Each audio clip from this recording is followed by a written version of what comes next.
don't change the standard. Keep it. If you say I don't want my son, daughter, whatever. Cool, right? Okay, cool. All right. So, what is your definition of femininity? To me, it's honestly I couldn't give like a solid definition. I'm not even gonna lie to you. I can't give a solid definition. But I feel like it's. I'll give you an example. So if somebody asked me what is masculinity to me, I would say it's being strong. It's making sure I'm protecting the folks around me. It's making sure if somebody needs something, type of thing. So, like, give me the vice versa for what femininity would be for you. To me, that's included in femininity. It's being there for other women, especially when it's hard for people to have our backs. So I feel like femininity is being there for other women, celebrating in our accomplishments, women's accomplishments, graceful beauty, acceptance. I feel like all of that is what's encompassed. Okay. I get what you're saying. Okay, so second question would be for your younger self, what would be one piece of advice that you would give your younger self about womanhood? Protect your peace. Protect your peace. Okay. Honestly, don't let men ruin it for you. Okay. And I feel like that's a huge part of it. As a woman, you know, we're told to go out there, find a man that's supposed to take care of you and do this, that, and the third, and, you know, be there for a man. And I feel like I would have told my younger self, don't worry about that. Focus on you and your goals and your accomplishments and what you want out of life, and take that and just push through. Right. Push through life. So don't worry about no man. That's what you're saying. Don't worry about no man. Okay, I got you. Because there's a lot of women that's out there chasing men, and once you realize that a lot of them ain't, I feel like that's what brightened up like my understanding of womanhood is like not worried about them. I'm worried about me and how I can help other women also, you know, be them better selves without worrying about the help of a man. Okay, third question. What is one thing your father did well or didn't do well in raising you to be a good woman? I would have to say emotional maturity. I feel like fathers, you know, they treat their daughters and sons completely different. You know, men, it's like, you know, don't cry, don't do this, that, and the third. I keep saying that. Don't cry, you know, man up. You know, be a man. Versus women, it's like, oh, okay, you know, it's okay to cry. Right, yeah. And have all these emotions, but they don't tell you how to deal with them. And sometimes you'll end up feeling the wrong emotions towards certain situations, like when you're talking about in regards to fathers teaching their daughters how to do it. Yeah, it's to teach them how to manage their emotions. Like there's no reason to be angry about everything when really you're just more disappointed, and that can go into sadness. Really, you should be feeling sad, but you're feeling angry. You lash out about a lot of. So is this something your father did for you specifically? No, I don't think he taught me emotional maturity. I feel like the more I grew up, the better I got at it, managing my emotions.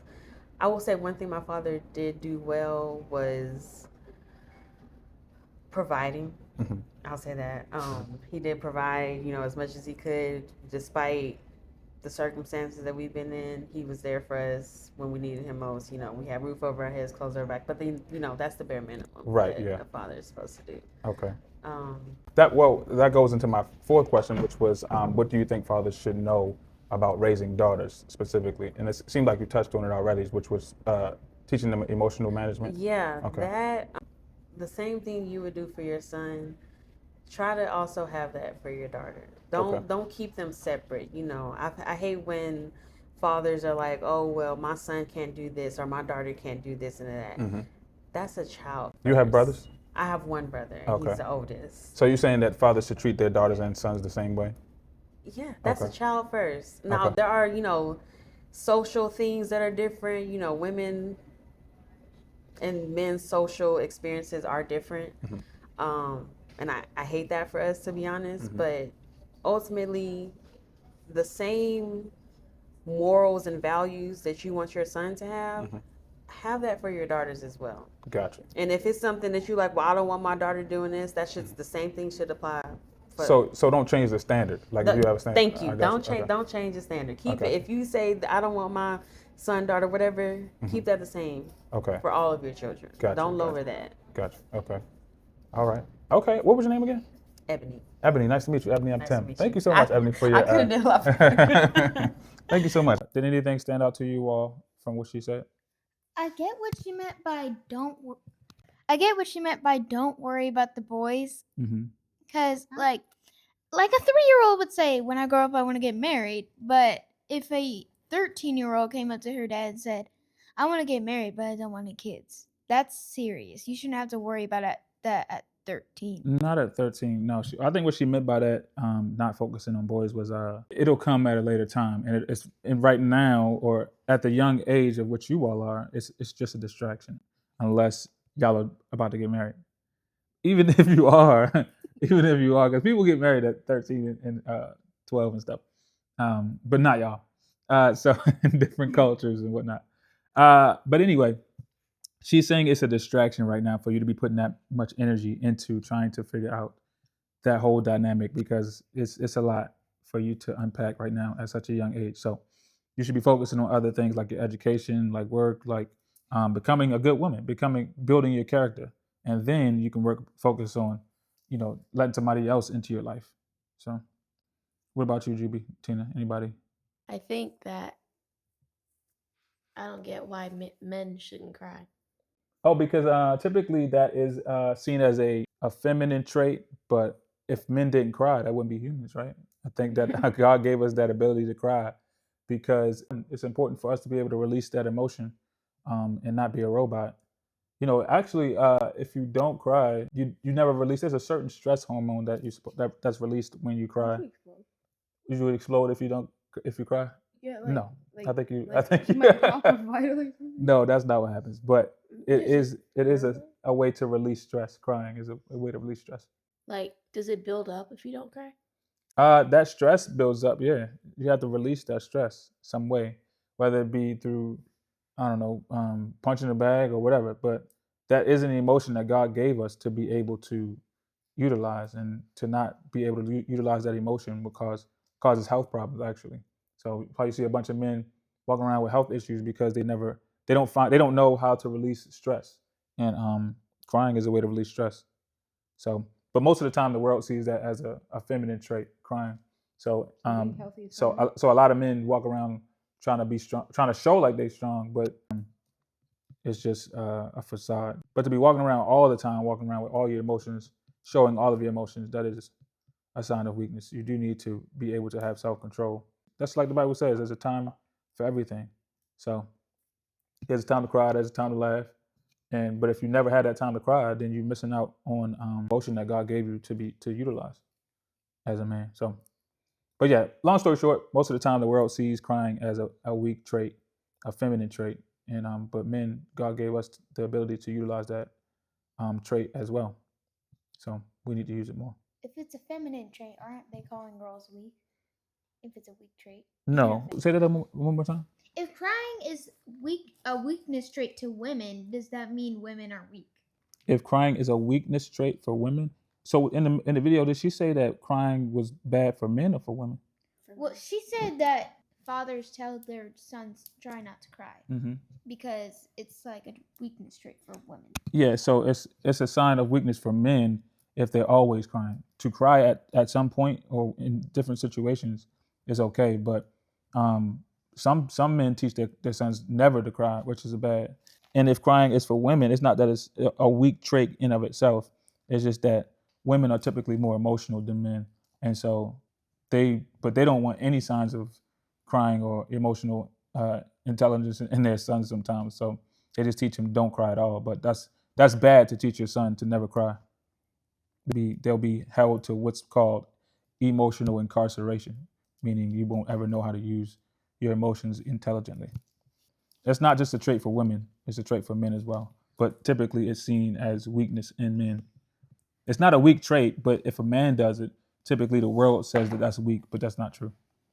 How is it bad to to teach your son not to cry? How is it bad to teach your son not to cry? Yes. It's bad to teach your son that he shouldn't cry. Teach your son because that's an emotion that God gave us to use, right? Have you ever cried before? Yes. Right. So it's okay for men to cry as well. It's just that we can't cry over everything. Sometimes we have to be strong and just get over it. But to teach your son to never cry is a bad thing. Huh? Like your daughter not to tell them not to cry? No, it's okay for girls to cry. It's okay for men to cry, but you just can't cry over everything. So it's the same thing for Right. boys and girls. No. No, it's not. So women can cry over Women can cry, yeah. Women can cry over everything they want. What? Women can cry over everything they want. But men, we have to lead, we have to be strong. And sometimes we can't let our emotions dictate what we're gonna do if we're gonna make a good or a bad choice for women too. But typically what I'm saying is crying is typically okay for women because we want our women to be soft. We want our women to be gentle. We want them to express every array of emotions they can. But sometimes for men, it's okay to express your emotions, but we can't always cry. You can't cry over everything because sometimes you have to keep moving. You have to keep going. You have to lead. So it's okay to take a minute to cry, take a minute to rest, but you can't keep crying forever. Women, y'all can cry a river if you want to. Huh? You gotta be strong for your wives. I can't hear you, Tina, when you. You gotta be strong for your wives. You gotta be strong for your wives. You have to be strong to continue moving, carry the load. So And help your children? help your children, yes. So okay, Like all of them all of them. Every child has to be helped in every single house? in every single house. Yeah. People are going to be mean. People what? People are going to be mean. People aren't going to be mean. People are going to be mean then. When? Why? Why would they be mean? Because you can't just shout out, that woman's fat. You cannot shout out that woman is fat. No, I'm trying to figure out. Anyway, all right. So she mentioned that that being there for other women is a big part of her definition of femininity. So my question to you all is that, are you all there for one another? Do you feel like you're there for one another? Uh huh. I feel like I'm there for Paris. You're there for Paris. You're not there for the other two, huh? I'm there for Anna too. Not Jubilee. You good? Yes, You good? Okay. No, really though. Do y'all feel like y'all there for one another? If the other person is in danger, you would run to the rescue of them. Yeah, like how Anna did when Paris was in the road at Five Below. Right. So Anna's looking out for Paris, right? Are you looking out for Paris? Most of the time, yes. Okay. Are you looking out for Paris? Do you feel like your sisters they got your back, huh? They would lend you $1 if you needed $1. Depends on what you need it for. Depends on what she needs it for. Like if you're trying to buy stupid stuff like candy, you don't need no dollar. What do y'all think she meant by that? What do you mean? What she meant by she said that being there for other women is a big part of femininity. I think she meant like if another lady just broke up with her husband or something, you can give her comfort or anything. Uh-huh. Or she lost a child, or if she lost a loved one. All right, you can come take care of my child with me if you want. Okay. If you want. That's gonna make it for worse. To take care of the child for? Yes. Why would that make her feel Because worse? it's not her child. No. I'm talking about if she did have a child and she needed somebody to watch the baby, I then would love to. I would love to squeeze that thing. Baby. yeah, I don't think watching babies is tough. Some people don't like babies though. Some people aren't even having babies right now because But you are a baby. you like, were you a are a baby. baby. You were a baby. Everybody was a baby at one point, but sometimes they don't see babies as a blessing. They see them as a hindrance or burden. So they used to be 100. I Well, guess they're so. gonna- I guess so. Well, they're going to like the baby instead. They're gonna what? Well, you have the child, you're going to keep it. Right. Yes, we're gonna keep the baby. If there's a baby, we're gonna keep it. All right, Paris. And she mentioned managing emotions. One thing I would say is that you should never raise your voice to get your point across. Increasing your volume doesn't increase the other person's understanding of what you're saying most of the time. So all it does is just create conflicts. That's why we try to teach y'all to de-escalate, right? De-escalate. So you say one thing one time to whoever you're talking to, and then that's the end of it. You know what I mean? Like conflict resolution is what we're trying to teach y'all. To de-escalate a situation, not keep pricking and prying at and poking at things that annoy people, right? Jubilee? What? Right. I didn't say nothing. I'm just saying you have to learn not to annoy people, right? You're supposed to de-escalate conflicts. Yeah, so it's very annoying. Right. She mentioned that her father was a great provider. Do you all think that we do well at providing for you all? Or I do well? restaurant. Yes. We just went to a restaurant? Okay. That was a hefty bill too. There's always a hefty bill trying to feed y'all. Yes, it was delicious. How much y'all think we spend every month on food? Like 160. $100 and Oh. something. $100 every month? Yes. 1,000. 1,000. It's close to it. 1,000? It's close to it. Oh Yeah. my gosh, Why don't you Yeah. give some to me? Because Why don't you stop? Oh my gosh, Jubilee's got a Jubilee's Wait, got an shush, shush, shush, MP3 shush. player. We're all gonna be okay now. We don't need no food. Jubilee's got an MP3 player. right, and it just so happens that food costs is rising. Huh? That's why I want to get a job now. You're So you can 12. buy nails? So you can do what? Why you want to get a job? Because nails, just like you could get like 150 just from one person, and then you could get like 200 just from two people. So two people what? You She's talking about making nail business. Yeah, Oh, so if you do two people's nails, you get $200. Okay. And that's about a week's mortgage of pizza or something. What? Okay. No, but I don't know. We've been trying to reduce the cost of feeding you all, but it is what it is. Life is life, and it just costs. It costs to be the boss. You can eat So- all the samples at Costco. Yeah. No, we could do that. We could go to Costco every day and just eat off all the samples. But So. they're gonna ban us. Yeah, they will ban you. But we have a membership. Tina, Yeah, they're I gonna feel take our like you membership. should add like teaching Okay. because they're gonna hurt yourself. You know what we're talking about right now? We're talking about Miss Ebony. She just gave us some advice on womanhood. She said that, huh? I don't know what about women, but I just know that mommy keeps taking care of us. Mommy takes care of us. Yes. Okay. Mommy does take care of us. So that's you just follow mommy's lead for right now, okay? But we are trying to learn from different women on how so the more wisdom you have, the better you'll become. Okay. So we're trying to get more streams of wisdom so that you all can just eat up all that wisdom and you'll be a superwoman by the time you're grown. All right. That's the plan. That's what we're trying to do. All right. Okay. All right. That's it.